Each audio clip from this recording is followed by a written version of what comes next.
This is Oliver Anthony, and he is one of the most popular singer-songwriters right now. A few days ago, he was just a regular guy who sang songs for fun, and now seemingly out of nowhere, he's topping the charts at #1, beating out huge stars like Taylor Swift. But Oliver Anthony just did something that no other musician has done before. He just turned down a record deal worth $8 million.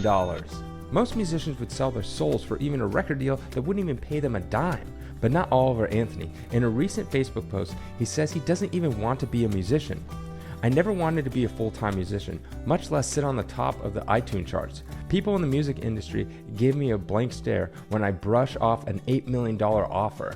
I don't want 6 tour buses, 15 tractor trailers, and a jet. I don't want to play stadium shows. I don't want to be in the spotlight. So who exactly is Oliver Anthony? It seems like he came out of nowhere, and now he has the #1 song, even sat down with Joe Rogan for a 2-hour podcast.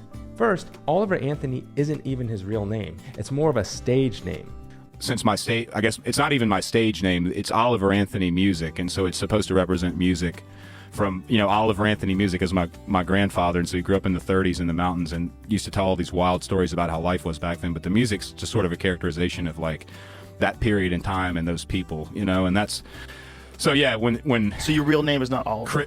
Christopher Anthony Lunsford is my real legal name, and so that's what's on like if you look up the songwriting. Why did you decide to sing as Oliver Anthony? Just in well, like I said, I just had the YouTube channel listed as Oliver Anthony Music, just because like that's sort of the demeanor or the, like I said, the character I was like that older Virginia style music. Mm-hmm. Like Oliver Anthony has been playing music on and off since he was a kid.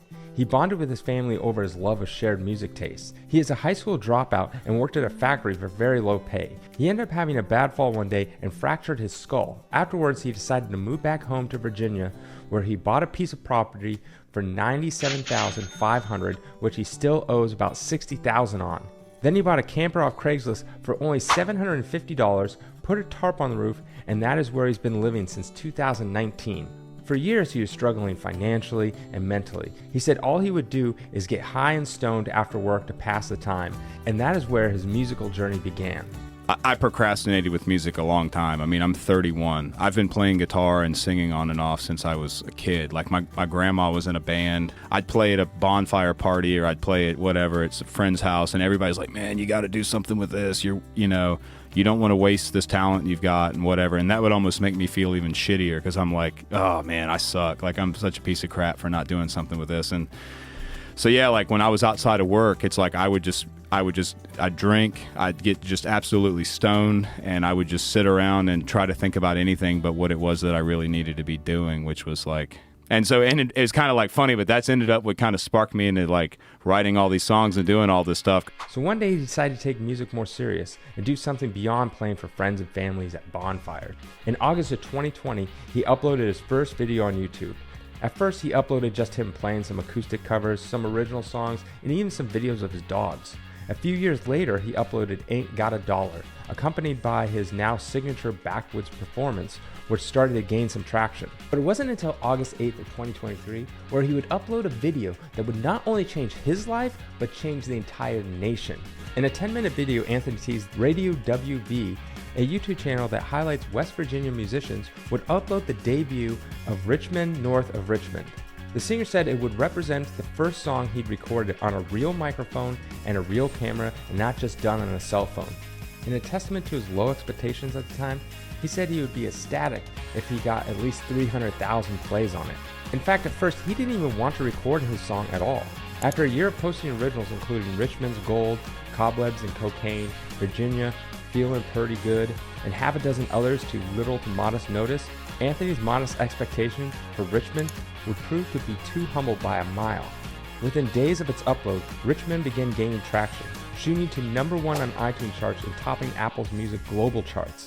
In a weird twist of fate, Richmond knocked Jason Aldean's divisive Try That in a Small Town from the top of the iTunes country charts, after the latter was deemed as a vile racist song by Tennessee State Rep Justin Jones, and criticized for a video that was shot on site of a lynching. Labeled a right-wing, left-wing fanatic, like right out of the gate. both in like a week and a half. Then yeah, at least I know I'm doing something right. In the meantime, the song Anthony described as touching on his time working in North Carolina factory, as well as on human trafficking and other atrocities. was drawing attention from conservative pundits, despite the singer proclaiming early on that he sits pretty dead center down the aisle on politics, and I always have. The singer, who actually refers to himself as just some idiot and his guitar, proved to be much more than that when Richmond, North of Richmond, which officially released on August 11, debuted at number 1 on the Billboard's Hot 100 charts. The out-of-nowhere success made Anthony the first artist ever to launch atop the tally with no prior chart history in any form. The numbers were staggering: 17.5 million streams and 147,000 downloads in the first week, with no radio promotion. The single also debuted at number 1 on the digital song sales charts and number 4 on streaming songs, going from 0 streams before August 10th to nearly 700,000 in just 2 days, with US downloads jumping from 0 to 20,000 over 4 days. He totaled 11.2 million on-demand audio streams from the week ending on August 15th, which Billboard estimated could have earned the singer $40,000. It also had downloads, netting Anthony around $81,000. Because Anthony's music is distributed through DistroKid, which charges a flat fee for distribution, he owns a song and pockets the whole amount. With his massive success and his no ties to any record labels, Billboard estimates he went from making about $200 a week to $365,000 in a week. Those figures include an estimated $218,000 in royalties from both recorded music and music publishing from tracks purchased and audio streams for the week ending August 17th. In addition, 18 other individual release tracks from Anthony's catalog generated another $139,000. His song was even brought up in a Republican debate, which he responded to 2 days later. The number 1 song on the Billboard chart is called Richmond, North of Richmond. It is by a singer from Farmville, Virginia, named Oliver Anthony.